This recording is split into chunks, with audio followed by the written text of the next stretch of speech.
मेंढीपालन करताना काय होतं की खूप सारी लोकं बोलतात की यूट्यूबला सगळी माहिती देत नाहीत, यूट्यूबला सगळी माहिती देत नाहीत. बरोबरच आहे ना, मी तरी कुठं सगळी माहिती देतो?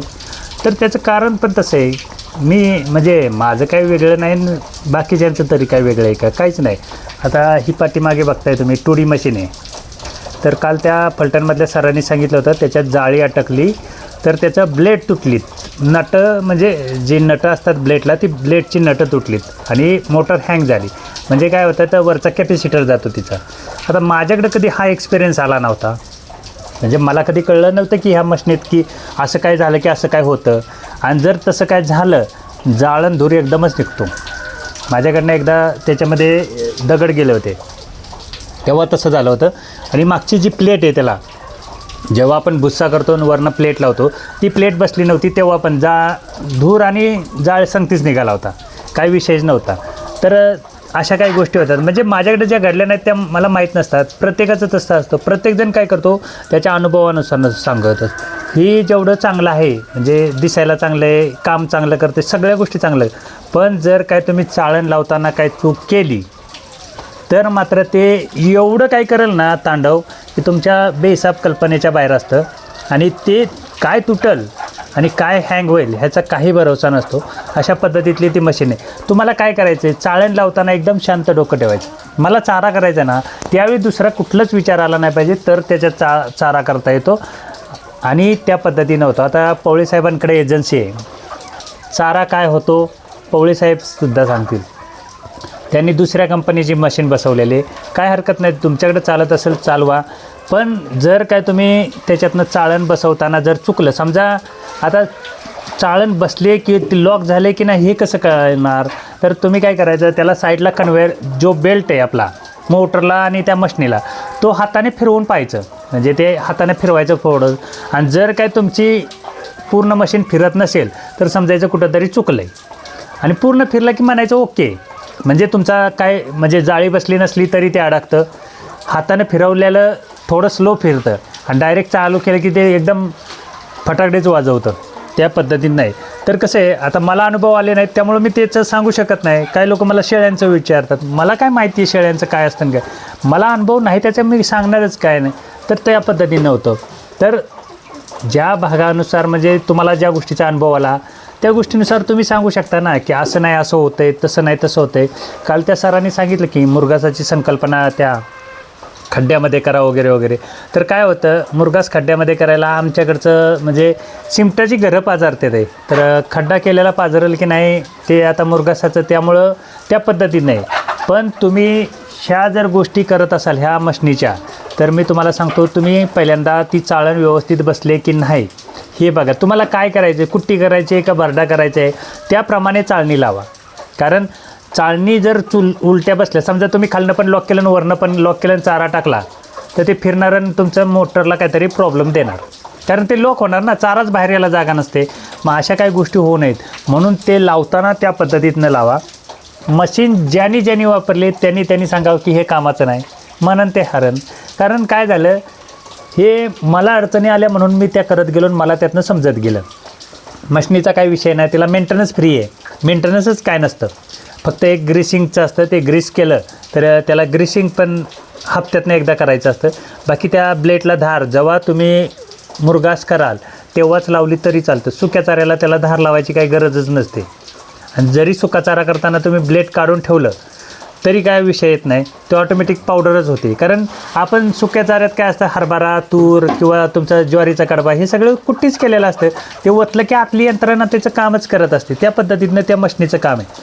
पण तुमची जर का चाळण चुकली, चाळण लावली आणि वरचं ओके असेल ठीक आहे, म्हणजे समजा बारीकच्या ऐवजी मोठी चाळण लावली तरी काय होत नाही. पण तुम्ही खालनं पण लॉक कराल आणि वरनं पण लॉक कराल ना तर ते एकदम दुरळाच कराल. म्हणजे कधी कधी असं होईल की मोटरमधनं दूर येईल. आणि जर काय पुढे बघा जिथून आपण अशा खालून चाळण लावतो, म्हणजे माझं वैयक्तिक सांगतो आहे, जिथून खालून चाळण लावतो तर पुढे एक कप्पा असतो, त्या कप्प्यामध्ये अशा चाळणी बसल्या पाहिजेत, म्हणजे त्याच्यात अटॅच झाले पाहिजे. आणि जर ते जरी सुद्धा बाहेर राहिलं तरी मशीन चालू केली की त्या चाळणीचे एकदम बँडच करतं ते, म्हणजे ते बँडच होऊन जातं त्या पद्धतीनं. आणि एक चाळणची किंमत नाही म्हटलं तरी 2800 का 2700 रुपये त्या मशनीतल्या. मग तुम्ही विचार करा तुम्ही निष्काळजीपणानं काय काम करायचं आणि काळजीनं काय काम करायचं हे तुमच्यावरती. मशीन चांगली आहे, सगळं चांगलं आहे, सगळं काय ओके, फक्त काय होतं चूक कुठं होते हे बघितलं पाहिजे. आता मी जेव्हा हिला चालू करतो तेव्हा मी म्हणजे वैयक्तिक सर्व प्रॉपर चेक करतो. तिला कन्व्हर्ट बेल्ट हाताने फिरवून बघतो फिरते का, आणि जर का हाताने फिरलं की मग चालू ओके, काय प्रॉब्लेम नाही असं समजून जातो. अशा पद्धतीनं मी तिला चालवतो. ती दिसायला छोटी आहे, मशीन छोटी आहे, यंत्रणा म्हणजे हलकेसारखी आहे, पण काम त्या पद्धतीनं करतील. जर काय गडबड झाली तर त्याला सॉरी म्हणायला त्याच्याकडे वेळ नसतो. तुम्ही एकदा का खटका चालू केला त्याचा तर ती मग ते तुम्ही काय केलं आहे त्याचा दुर्ळाच करूनच बाहेर येणार. मग तुमची चाळण वाकडे असू द्या, तुम्ही दगडी टाकलेल्या असू द्या, त्यातनं ठिणग्याच उडणार. हे त्याचं एक वैशिष्ट्य आहे. आता पवळे साहेबांकडे एजन्सी आहे. पवळे साहेबांनी मलासुद्धा फोन केला होता. चारा एवढा क्वालिटी होतो आहे की त्यांची जनावरंसुद्धा खुश येतं आणि मेंढरं तर अति खुश आहेत. सर्वात खास करून लहान पिल्लांसाठी एवढा भारी चारा होतो ना की आपल्या संकल्पनेच्यापेक्षा भारी होतो. आता माझ्याकडं मुरघास वगैरे करायला काय नाही यावर्षी, त्यामुळं त्याचा मुरघास कसा होतो हे मी तुम्हाला दाखवू शकत नाही.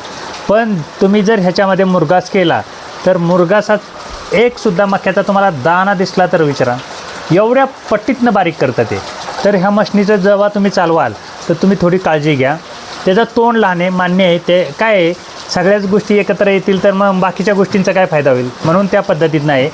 आणि मला ज्या त्रास झाला त्या गोष्टीतनं मी हे बनवत गेलो, म्हणजे याचं डेमो करणे वगैरे काय करणे ह्या सगळ्या गोष्टी करत गेलो.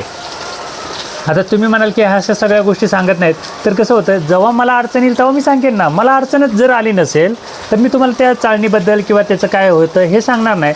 बरं असं जर झालं एखाद्या वेळी म्हणजे तुमच्याकडनं आणि बेल्ट काढल्यानंतर मशीन फिरत असेल म्हणजे मोटर, आणि बेल्ट चढवलं की मोटर फिरत नसेल ना तर त्याच्यावर एक कंडेन्सर असतात म्हणजे कॅपॅसिटर बोलतात.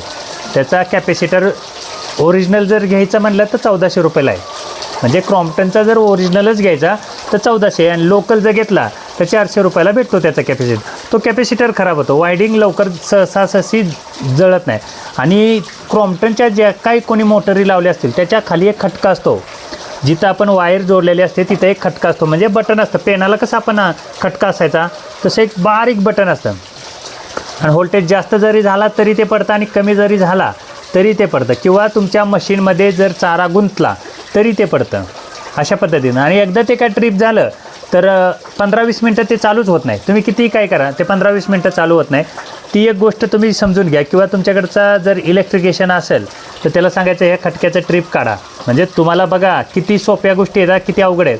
ट्रिप जर काढलं म्हणजे खटका पडणार नसेल, ते जर कनेक्शन काढलं तर तुमची मोटर मग ते दुर्ळाच करणार. दुर्ळा म्हणजे काय त्याचा विचारच नाही. आणि जर तसं पाहिजे असेल बाबा ट्रिप झालं पाहिजे तर ते खटक्याचं लावूनच ठेवायचं, काढायचंच नाही. आणि त्याला बटनावरती न करता कुठेतरी MCBला कनेक्ट करायचं.